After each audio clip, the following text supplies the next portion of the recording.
Vamos ler o Salmo 84, palavra de Deus para a nossa vida.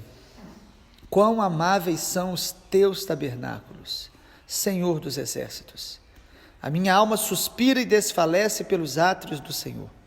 Meu coração e a minha carne exultam pelo Deus vivo. O pardal encontrou casa, a andorinha ninho para si, onde acolha os seus filhotes. Perto dos teus altares, Senhor dos exércitos. Rei meu e Deus meu, bem-aventurados os que habitam em tua casa, louvam-te perpetuamente. Bem-aventurado é aquele cuja força está em ti, em cujo coração se encontram os caminhos aplanados. Quando passa pelo vale árido, faz dele um manancial. De bênçãos o cobre a primeira chuva. Vão indo de força em força. Cada um deles aparece diante de Deus em Sião. Senhor, Deus dos exércitos, escuta a minha oração. Ouve-me, ó Deus de Jacó. Olha, ó Deus, escudo nosso, e contempla o rosto do teu ungido. Pois um dia nos teus átrios vale mais que 1000. Prefiro estar à porta da casa do meu Deus, a permanecer nas tendas da perversidade.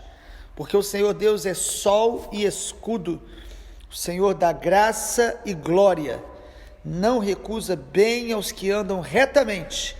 Ó Senhor dos exércitos, feliz aquele que em ti confia. Louvado seja o nome do Senhor.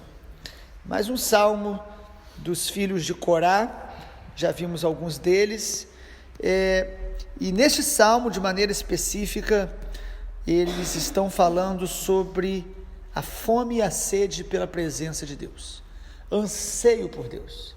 Nós precisamos pedir a Deus que aumente a nossa fome e sede pela presença dEle. Nós às vezes somos muito religiosos, falamos que amamos a Deus, cantamos que ansiamos por Deus, mas esta sede, esta fome real, espiritual, ela precisa ser pedida constantemente, porque não vem de nós mesmos. A Bíblia diz que Deus opera em nós tanto o querer quanto o efetuar. Querer buscar o Senhor já é um despertar dele, e nós precisamos buscar isso, pedir isso, ansiar por Deus, ter desejo, fome, sede, paixão pela presença, pela glória dele. E os salmistas muitas vezes demonstram isso, e o Salmo 84 talvez seja um dos que mais claro expressa isso, a fome e a sede. A palavra suspirar aparece muitas vezes. Versículo 1, o salmista já começa dizendo: quão amáveis são os teus tabernáculos.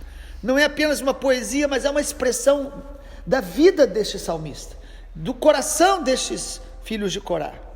E ele diz: a minha alma suspira e desfalece pelos átrios do Senhor, a minha carne exulta pelo Deus vivo. Havia um desejo nele de todos os dias estar com o Senhor. Havia um desejo dele de conhecer o Senhor, de obedecer o Senhor, de amar o Senhor. Essa fome e sede pela presença de Deus, nós precisamos pedir e manter, cultivar. E precisamos perceber quando isso diminui em nós.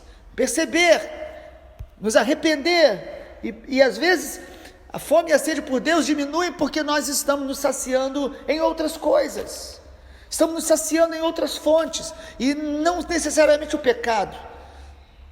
O pecado é uma das coisas que nos engana, nos seduz e rouba essa fome por Deus, mas às vezes outros prazeres lícitos que ocupam o nosso lugar, como o entretenimento, como coisas boas que Deus criou para que a gente desfrute, mas que começam a ocupar tanto lugar na nossa vida, que o amor por Deus vai esfriando, diminuindo, sendo trocado.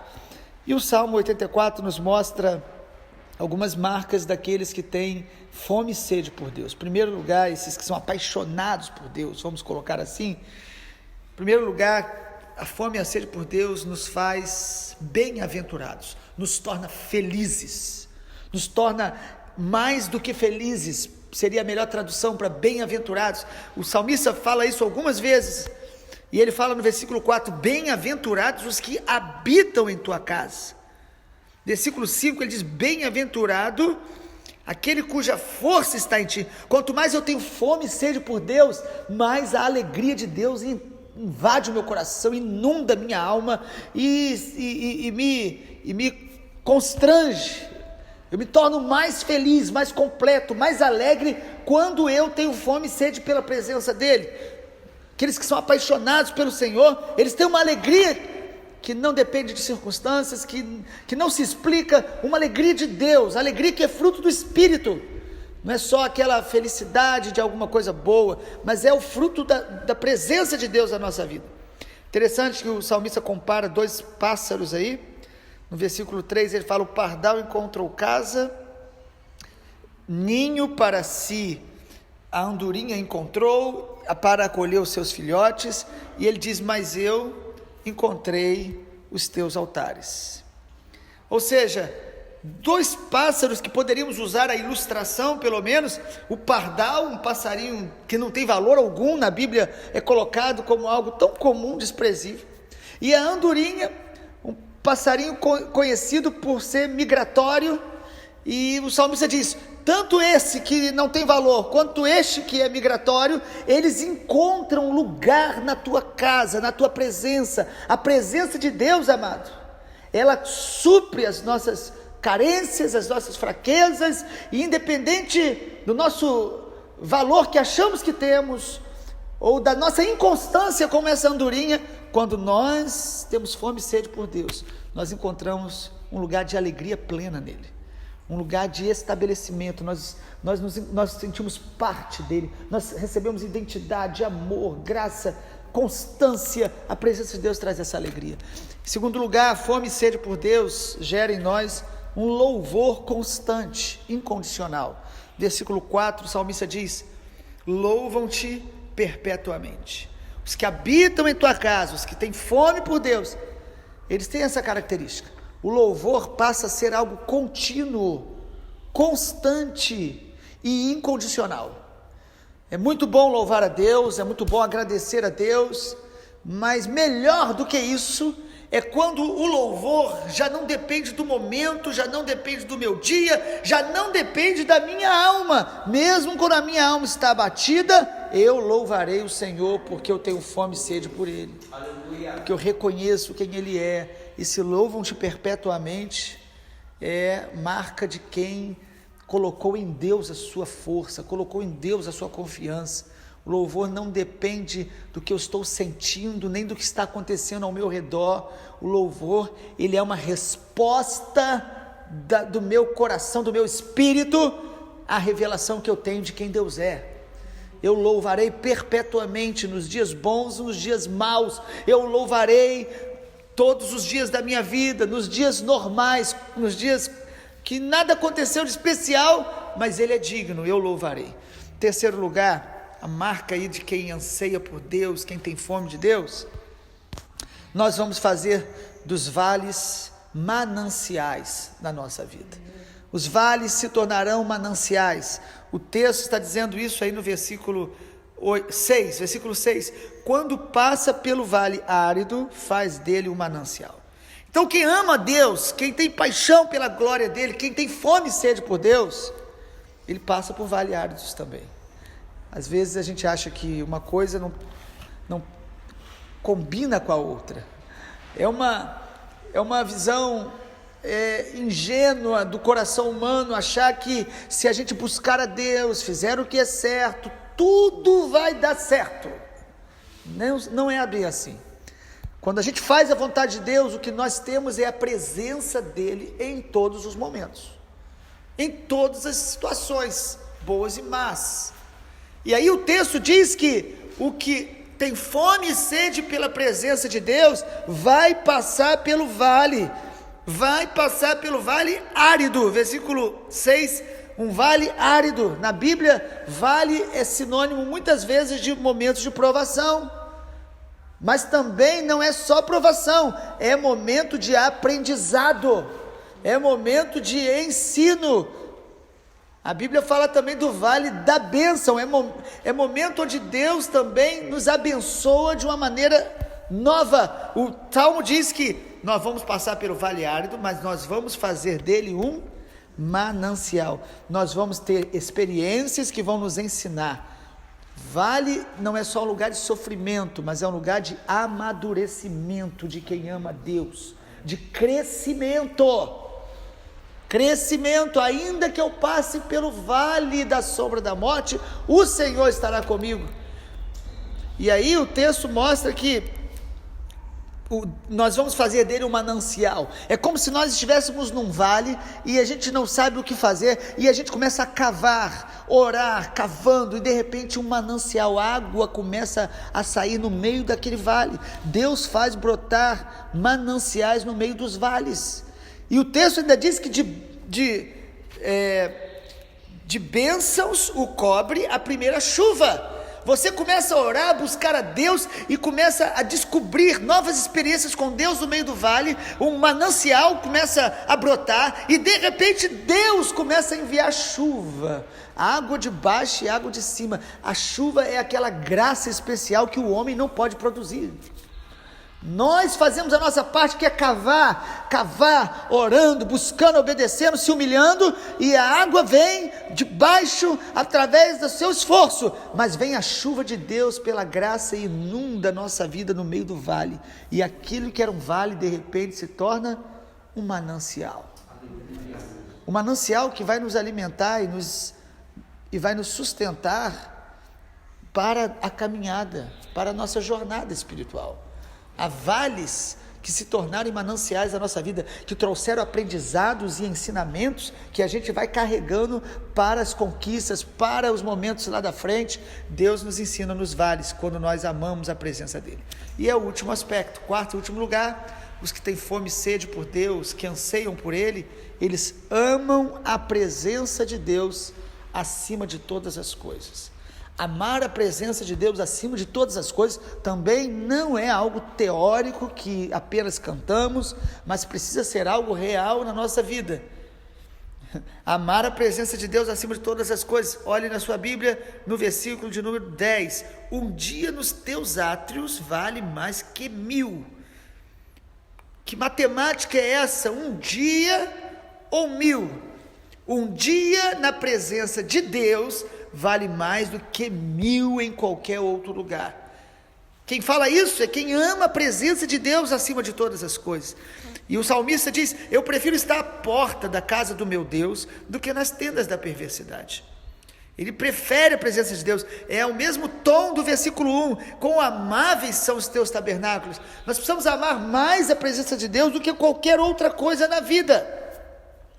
E quando eu falo de amar a presença de Deus, não é amar apenas uma experiência, um momento onde Deus nos toca e a gente fala: meu Deus, a presença de Deus estava tão forte ali. Amada, a presença de Deus sempre está forte, mas às vezes nós vamos perceber a manifestação da presença de Deus, e são momentos maravilhosos, devemos buscá-los, e é realmente para nos alegrar. Porém, quando a gente ama a presença de Deus, nós não amamos apenas a experiência sobrenatural que Ele nos dá de maneira soberana, e quando buscamos com intensidade, a Bíblia diz que quando buscarmos de todo o coração, nós o encontramos. Mas amar a presença de Deus é amar andar na presença dEle, amar obedecê-lo, amar honrar e reconhecer a presença dele todos os dias e em todos os momentos. Quando eu amo a presença de Deus, é porque eu reconheço que ele sempre está comigo, por isso eu devo honrá-lo, obedecê-lo, amá-lo e testemunhá-lo, manifestá-lo através da minha vida. Jesus falou: vocês são meus amigos quando fazem o que eu vos mando. No Evangelho de João, Jesus diz: aquele que tem os meus mandamentos e os guarda, este é o que me ama. Ou seja, a medida do meu amor por Deus, pela presença dEle, ela pode ser vista no meu prazer de obedecê-lo, de fazer a vontade dEle e de amar o que Ele ama, aborrecer o que Ele aborrece, e amar as pessoas que estão perto de mim, e orar pelas pessoas. O amor por Deus, ele se manifesta no amor pelo próximo. Então quem ama a presença de Deus, vai dizer como salmista: um dia nos teus átrios vale mais que 1000. É melhor estar à porta da tua casa do que nas tendas da perversidade.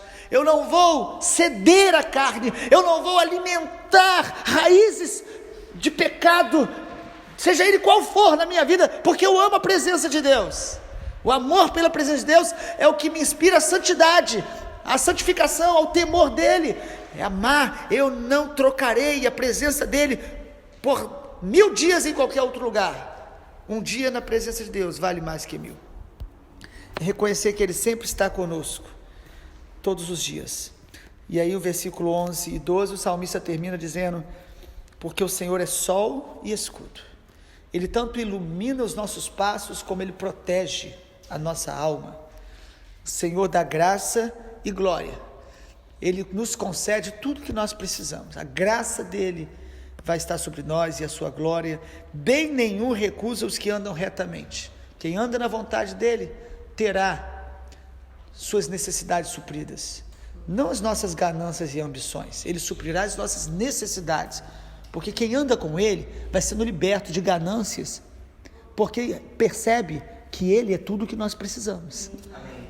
E aí, em último lugar, ele diz aí: o Senhor dos exércitos, ó Senhor dos exércitos, feliz é aquele que em ti confia. Porque quem ama e busca o Senhor, quem ama a presença dEle, vai confiar nele. A força está nele, cuja força está em ti. E o versículo 5 é porque a nossa força está nele. Por isso nós não esmorecemos, nós vamos indo de força em força. Versículo 7, nós vamos caminhar de força em força. Deus vai nos dar força para esse momento de hoje, e amanhã Ele nos dará mais força para os novos desafios. Que nós possamos amar e ansiar por Ele todos os dias. Amém? Vamos orar? Pai, obrigado porque a Tua palavra nos inspira, nos encoraja, nos molda. A Tua palavra faz separação entre espírito e alma, mostrando aquilo que é da Tua vontade e confrontando aquilo que às vezes é desejo do nosso próprio coração. Nós oramos nessa manhã, Pai, diante deste salmo, que a fome e a sede pela Tua presença aumente em cada um de nós. Que o Senhor levante-nos como uma geração que ama estar na Tua presença, que ama fazer a Tua vontade todos os dias, que anda, ó Deus, na luz dos Teus caminhos. Ensina-nos, Pai, a amar a Tua glória, a Te louvar constantemente e a fazer dos vales da vida mananciais, lugar de aprendizado, de crescimento, de amadurecimento. Nos ensina, Senhor, a amar a Tua presença acima de todas as coisas e buscar o Teu reino em primeiro lugar. Assim oramos e Te agradecemos em nome do Senhor Jesus. Amém, Senhor. Glória a Deus.